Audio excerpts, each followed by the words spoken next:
Happy Wednesday, December 14th, 2022, and the big news of the day is still FTX and Sam Bankman-Fried, SBF. It's even on local news, even though most of that is just using the national news segment, like NBC, the local channel or station, for instance, would just take the national NBC's report and use it rather than local journalists, looking into it and explaining FTX. Although our local news station, one of them interviewed someone from Illinois State University, an economics professor, I think, and talking about the cryptocurrency. And there's really not much of a use case except for dark web and, illicit activity. And it really has no impact on the dollar and our economy. It's just an outlier. So there's still that mentality that cryptocurrency is just this thing. And I mean, I guess if you look at the dollar amount of it, that is the case, because you've got $1 trillion market cap for all cryptos, Bitcoin, Litecoin, Ethereum, everything included, USDT, USDC, all of them less than $1 trillion or about $1 trillion. So yeah, they're like, whatever, it's insignificant. The problem is business as usual. Everything's fine until it isn't. That mentality, that's not why cryptocurrency and the Bitcoin white paper were created.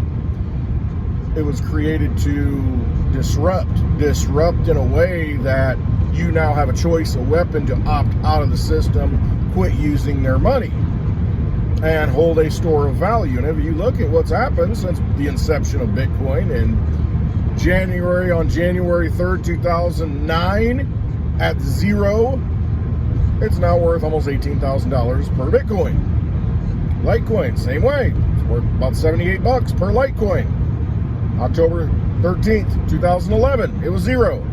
So it is a store of value, and it is something you can actually use. It's not something you just hold and think, well, I'll get more dollars for it someday.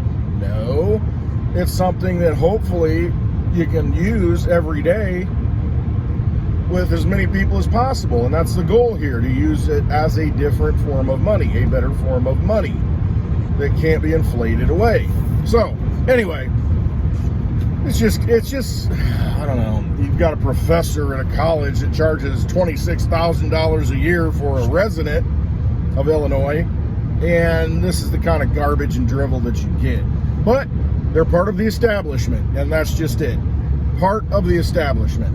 And if that established order goes away to where everything's marked to its fair value, that college education might be worth maybe $5,000 a year. And he wouldn't be making as much, and he wouldn't be on the news. But anyway, that's how it is. The big news, as I was saying, was the Sam Bankman-Fried. As I always say, I don't say Bankman-Fried, because he's not going to be freed. He's going to be scapegoated. He's going to get fried. And I think that's what's going to happen.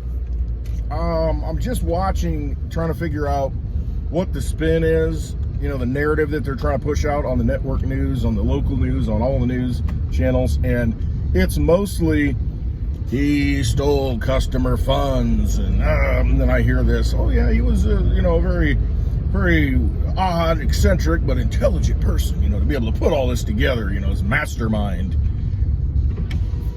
I don't think that's the case. I think he is a scapegoat. I think, he's completely complicit in it, obviously. He was kind of the front man, though, saying Sam Bankman front. But to think, it reminds me of this. All right, just because somebody's odd and eccentric, and you heap, all right, well, first of all, let me back up. David Rubenstein, I don't know, it should be Stein, you pronounce it the German way, but I think the Jewish pronunciation is Rubenstein. And I only say that because I see it from experience. And he had a funny quote at the end of it there. He's the co-founder of Carlyle Group. And if you look at what they do, and he was talking about the Sam Bankman-Fried thing, and he was interviewing him at one point, and he said, we chose not to invest in it, my family business, because, I just didn't understand the relationship between Alameda and FTX, and it just didn't feel right. And he was an odd guy, he was dressed like, wasn't dressed like me in a suit. He was dressed in shorts and, a t-shirt, and twitched all the time, and it was just an odd person. And yeah, he was obviously very intelligent, but yeah, he was different. Now, why is he obviously intelligent? This is my point. Why do people say he's obviously intelligent? Because why? Because he got all this money from all these people. And in the interview today, this is on CNBC, this David Rubenstein, Carlyle Group co-founder, they actually talked about the roundtable, the pile-on effect. You know, hey, Sequoia's invested in FTX, so I only got 12 hours, to get in this thing, or the opportunity's gone. Sequoia's invested in it. They're pretty good. I mean, let's jump in. So the smaller fish look at the bigger fish and say, well, the bigger fish are invested. Tom Brady's invested. Kevin O'Leary, Mr. Blunderful's invested, who got paid $15 million to shill FTX, by the way. Kevin O'Leary. You wonder why he was behind it. Oh, yeah. It's just a great place to put your money. Yeah. Oh, make me sick. But anyway, that's what these people do. They're paid advertisers, endorsers. So just because they doesn't mean they believe in it.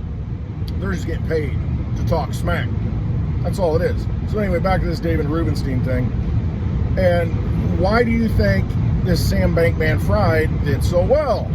It's because, you've got this allocation of capital. You got seed money from somewhere, so somebody needs to go back and look at that. I don't know if this whole lawsuit is going to even touch any of that, if it's going to touch any of the politicians. The $2.5 million I think Mitch McConnell's Senate Leadership Fund received, Kevin McCarthy, Republican, received, Joe Biden, President, received. Are they going to look at that? We'll see. If not, then it's business as usual. Meet the new boss, same as the old boss. Bull crap. That's probably what's going to happen. Unless we have the white hat sweep in and save us. And that'd be a wonderful thing, wouldn't it? But until that happens, it's the same old vampire casino. And you got to figure out how to protect yourself from it. Look into Litecoin, physical silver. All right, so back to the what am I talking about? SBF, FTX, exchange, BS. You've got this guy, this Bankman-Fried, who I tweeted out yesterday just because I thought, you know what, I'm putting it out there. Has the same energy, the same spirit to me. I think of Lee Harvey Oswald when I see Sam Bankman-Fried. And there's reasons for that, but it's just kind of that same vibe. Almost like a patsy. That's kind of how I look at it. But my point was, everybody thinks this SBF, Bankman-Fried, is so smart, and he should be, but he might be, if he is intelligent, he's off the scale, he's on the spectrum kind of thing, to where can't communicate, not a good people person, just very, very wonky. Now, did he have the wherewithal to set all this up, this giant scam himself? Did Caroline Ellison, his so-called girlfriend who was running Alameda, hip to joint with FTX, did she have the experience, the knowledge to perpetrate something like this? I don't think so. There are people behind the scenes pulling the strings on this whole thing. And those people, we're just going to put old Sam up there and we're going to let him fry. And I think that's what's going to happen. And these people, listen, these vampires are all about sacrifice anyway. So if it's their own children, if it's somebody they know, it really doesn't matter. You got to take one for the team. You think Oswald was expecting to get sacrificed? Probably not. But that's what happened. Then the narrative goes out and the truth dies with him. What do we really know at that point? Same in this case. Same with Epstein. He died. Never know. It is what it is. Don't know the truth. But that's how they set these things up. They got a perfect fall guy, and then business goes on as usual. They're already setting up the other scams, in the background now. There's 100,000 scams out there, just like FTX. We just don't know about it. And that's why there's never enough money. We need more of your tax money. We need to borrow more money. We need more money. And it's because everybody's on the take. Everybody's on the grift. You need more and more to feed these people, these vampires. They need more and more of your energy. But my point with Sam Bankman-Fried is that everybody thought he's so intelligent, this and that, whatever. It reminds me of a book by Jerry Kosinski called Being There. And there was a main character, Chauncey Gardiner. And he just kind of shows up, and he's almost esoteric and quiet and eccentric, and it's the opposite of Bankman-Fried almost, to where he shows up on the scene. I don't know if it's New York or a big city, and everybody's like, oh, so what do you think? And he's quiet, and he might nod with a look of intelligence and deep understanding. And people carry that through, and they think, oh, he knows something. And then you introduce him to other people, and pretty soon, he's going into the scene, making himself known and visible, but he says nothing, very little. And if he says something, people take it for more than what it is and say, oh, there's a deeper meaning to that. Oh, very profound. When in truth, the guy's an idiot. I mean, and that's really what it is. That's the point of the book. The guy's really an idiot. He's not very smart. He's just nobody. And, he gets elevated into positions of power and prestige because everybody thinks he knows something. And you see this all the time. There's documentaries of people who have infiltrated themselves into high society and deceived everyone. And, invest in this guy because he's an investor. You're in this. You're in. I'm in. And that's FTX, same kind of thing. It's like, oh, I got to get in. This is a thing to do. And I saw it in the nightclub business. There was one dude in particular that, he would pass himself off as the owner, and he was just a security guy, but he'd always wear a suit. And so everybody thought, and he'd have his hair slicked back in a ponytail, and everybody would think that, oh, that's the owner. Charlie, he's the owner. No, until I came in and said everybody's going to wear a security shirt with big security on the back, and then, big old slice of humble pie of, guess what? You're just a security guy. Oh, my God, it killed him. He couldn't wear a suit around. Oh, it just killed him. But he kept doing it because he needed the money.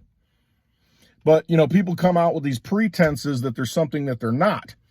And that's why you got to use discernment. When people try and pull the wool over your eyes, it's because they're a wolf in sheep's clothing. A wolf, not a wolf. But there's wolves out there. So you've got to use discernment. And when these people start talking crap, or when you start thinking that they know something that they don't, you're just getting deceived. I mean, look at them and judge them by their actions. I mean, it's so obvious, at some point, I guess you just get old enough and you can see through all the charades. But a lot of people can't still. A lot of people, they're a lot older than I am, a lot more experience, and they still can't see it. So it's frustrating. It's very frustrating to see this kind of stuff happening. But that's what it is. It's people giving power. That's my whole thing, and I'm rambling, I know, but it all comes down to this. You're giving your power to something that doesn't deserve it. You're just giving yourself away. Giving what you have, giving what you worked for. Your spirit is your soul has controlled this body to do work. I mean, actual physical labor, mental, capacities, whatever. You've done it. And then you get paid in something, usually a fake printed Federal Reserve note, but you can then turn that still into something else. Do it while you can.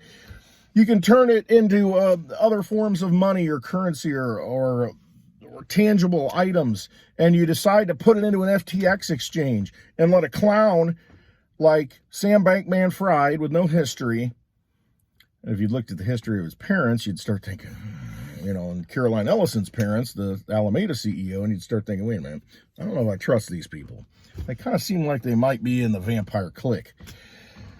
You start doing some research, but the problem is everybody, and this is the problem, it's human emotion. And this is the problem in crypto. This is the problem in every market. People start going, oh my gosh, I got to get in. If I don't get in now, it's going to be too late and I'm not going to get in. You're going to see this again. You're going to see this with Litecoin. You'll see it with DigiByte down the road. People will be like, oh my gosh, I got to get in. It's going up. There's only so much to go around. I'm not going to get a piece of the pie. And they throw their money at it at the wrong time because everybody else is doing it right now. Well, that's about the time you need to back off and say, maybe I should get on the sidelines. you can't let yourself get sucked into these schemes, because that's all they are. Everybody wants your energy. And there's so many of these vampires out there. And that's why it's so important to look at the fundamentals of certain things. Look at what's real. Look at what's real. And use your discernment and think about it and try and cancel the emotion and not get involved in these projects that are just like pump, and all these people are on the Kevin O'Leary's pumping it. Oh my gosh, Tom Brady's pumping it. Larry David's even making a commercial about it. Steph Curry. I got to get in it. The Kardashians have anointed it. It's like, stop. They don't care about you. If Kim Kardashian cared about you, she would have denounced Balenciaga right away. But no, it's like, how can we run damage control? Because I really don't want to disassociate. There's too much money, and that's what it's all about. It's all about their fame, their money, and they think all that's good stuff, but it's like freedom, peace of mind, contentment. Those are the things. Seek those out and find ways to get them. I mean, what does it profit a man to gain the whole world and lose his soul? And a lot of these people have given their souls over. I wouldn't want to be Kevin O'Leary. I'm not judging the guy, but how could you sleep with yourself? Maybe he does. How could you sleep at night knowing that you took $15 million to promote a project and basically sell everybody out? Did you not have an inkling? You're supposed to be this big shark, no businesses. Mr. Blunderful. You're supposed to know this stuff. And you didn't know that this was a scam? Come on, man. And if you did, you still took the 15 million. Well, I got ripped off. I lost it all. Yeah. Okay, well, then you're not as smart as you pretend to be or present yourself as. So why are we listening to you? Why does anybody listen to him? Why does anybody care about what Kevin O'Leary thinks? Or anybody else that was funded, anybody else that was funded by these people? Why do we care what they think at this point? What value do they bring to the table other than stealing your energy? They're vampires. That's all it is. They're all looking out for themselves. That's it. So do your own research. Look at fundamental assets, things that you can hold in your own possession that you're not giving to an exchange or giving to some other vampire, some slot machine that they set up in front. Tantalize you. Tantalus. Go look that one up. Tantalus in Greek mythology. Why do you do this? Why do you believe people like Chauncey Gardiner in being there? Why do you believe people like Sam Bankman-Fried? Why do you believe people that are foisted upon the stage as politicians? Why do we believe any of them? They're no smarter than us. We just willfully allow ourselves to be deceived. And that's all it comes down to. So stop. Stop it. Stop. Step out of the vampire casino. They're creating poker chips that are losing money every day. 7.1% inflation. Oh, it's coming down. Oh, thank God. It's still a 7.1% from last year. Higher. Food's like 10%, eggs and all this stuff, more than that. And it's, come on, man. The only thing that's going to push it down is probably used autos, because pretty soon nobody's going to need them. Nobody's going to care. But you still got to eat, and that food inflation's going up. Your rents are going up. It's just, come on. Things you need, utilities, going up. Oh, but gas is down to, I just saw $3.39 for the lowest. Diesel's still like almost $5. Gasoline's down to $3.39, baby. Yeah, it was over $5. It's like $2 less a gallon, even though it's still $1 more than it used to be. It's going down. Things are getting better. Unbelievable. Quit playing in the game. They're inflating the money. They're going to continue to inflate the money. That's all they can do. And you're not getting a piece of it. They're all getting pieces of it because they set up Ponzi schemes they're not getting enough money out of you. With all the taxation. No. They want it all. They want everything you've got left over that you need to invest to try and get ahead in this casino, because you kind of have to, because there's nothing to save it in that's sound that they give you. So you got to kind of gamble a little bit, because you know you're losing through inflation. You know things aren't getting any better. So let me find that little, okay, there's a different casino over there. Let me get in that one. Well, guess what? It's still owned by the same parent casino. Hey, here's an FTX. That looks, I can make some yield. Hey, Celsius is over here. Let me go make some yield in that. Let me go get a return. And then they take it all. They take all your money, all your energy that you stored up, all the leftover energy that they haven't bled out of you.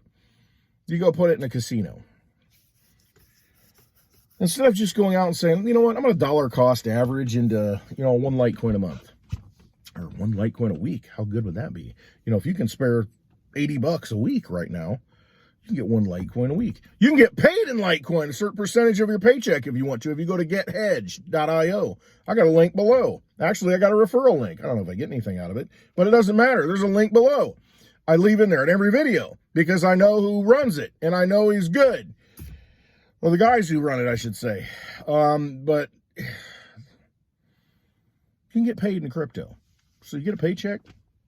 It gets direct deposited to your own crypto account if you want to. Your own address. You take possession of it automatically. You can take 10% out. Tithe to yourself. Take 10% out of your paycheck and throw it into that. Automatic. Your employer doesn't even know. 90% goes to this bank account. 10% goes to this other routing number that goes right into Litecoin or Bitcoin and Ethereum, I think, are the other two. I would put it in Litecoin. That's what I would do. And you can have that happen. You can take 10%, save it, pay yourself first. Goes right into Litecoin. Easy way to do it. Fees are low. It's like, I don't even know what it is, like 1.5% or something, much cheaper than any exchange. Go buy a silver coin. Silver Eagles are a little expensive, the premium markup, but go buy a silver coin. You could probably get one for about $30 for an ounce coin. 1 ounce coin. And, it could be a government mint. The Philharmonics, the Austrian Philharmonics they tend to be the cheapest as far as markup. So if you want an ounce of silver validated, verified by a government mint, the Philharmonics usually are the cheapest, the Austrian Philharmonic. But you can go get a silver eagle, whatever, spend $30. Get an eagle, maybe $40, for a 1 ounce silver eagle. But it doesn't matter. It doesn't matter because when everything breaks, you want something in your possession. And does it really matter how much it costs? I mean, what's it cost you now? If you bought one a month, end of the year, you got 12 of them. You got 12 ounces of silver. If you can buy one a week, just imagine, over 50 ounces of silver in 1 year. Just task yourself to do something like that. And at the end of the year, like right now, you'd be like, dang, I saved 50 ounces of silver this year. When this stuff breaks loose, like Bix Weir thinks it's going to break loose, roadtoruta.com. You're looking at, $600 silver, he says, maybe $1,000 silver an ounce. What is the real price when you can't get it? Hey, how many Federal Reserve notes can I pay you for that ounce of silver? It's like, okay, so you can print these up. We can't get any more of this. And I have some of this. I really don't want to sell it. Oh, come on, I'll give you $100 an ounce. No, I really don't want it. I want this. I got it for a reason. I don't want I don't want that. Well, I'll give you $500. I don't want it.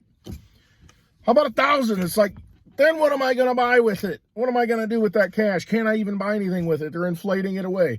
Hey, I got this used car I'll give you for an ounce of silver. Okay, now we're talking.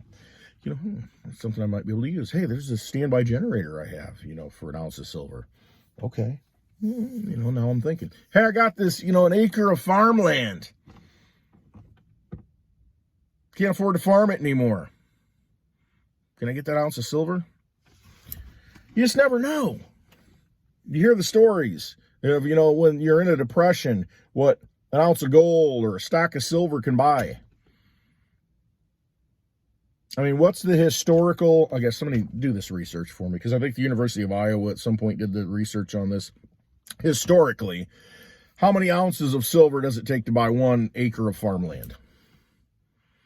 I mean, I'm curious about that. I really am, because, at some point, everything returns to its historical norm, and you got to be prepared for that moment. How many ounces of silver throughout history would buy an acre of farmland?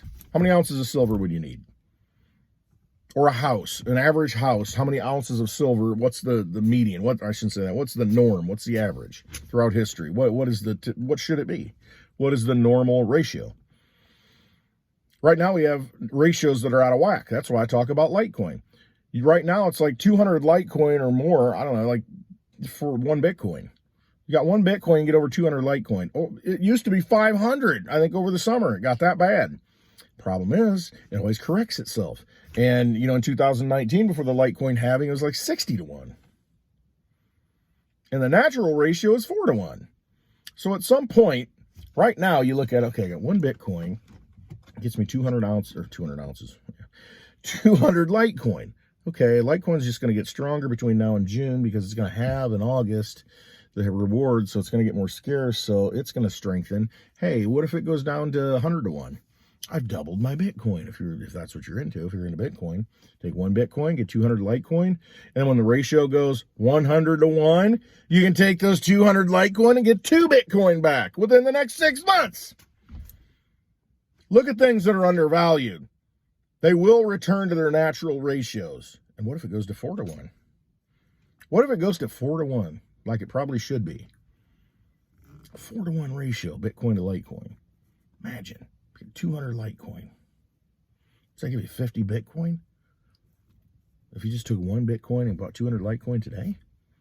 I mean, look at the ratios that are out of whack, especially gold to silver, same thing. And that's why I say, what ratio is it silver to land, the acre, or to a house? And then you can say, okay, I can get it for like 30 bucks an ounce right now. And if it returns to its historical norm, that's how many I need to stack. And then I can buy a house. But you're going to have to wait. It takes patience. A lot of people have been waiting on silver, but you've always got it in your hand. There's no debt attached to it. You can always unload it if you want to. Somebody will buy it for something or trade because it's sound money. Get your heads around it. Sound money. You need sound money. You need something that's going to last even when the government fails. So I say Litecoin is sound money for the digital age. It is the digital age. Silver is sound money for Stone Age, no, current age, kind of what we have now as we transition. Having both, I think you're covered. That's just my opinion. I don't know. Because who knows what's going to happen? Nuclear bomb doesn't really matter. You better be right with God, All right, I rambled enough. Have a happy Wednesday, the Westwood Wednesday rant. All right, shout out to Charlie G, brother. Hope you get back on Twitter. I don't know what you said, but here's what it is. You should send me what you said. I'm curious now. Everybody else is curious too. Anyway, all right. I love you all. I hope you have a wonderful Wednesday. Trust yourselves. I mean, we're in a scammy vampire end of empire situation. Get things in your own possession. You feel a lot better. You feel a lot more confident. Things you can use. Things you can spend if you need to. Or save them and wait for them to hit their real value ratios at some point. All right. Thanks for watching. Trust yourselves. Have a great Wednesday. Love y'all.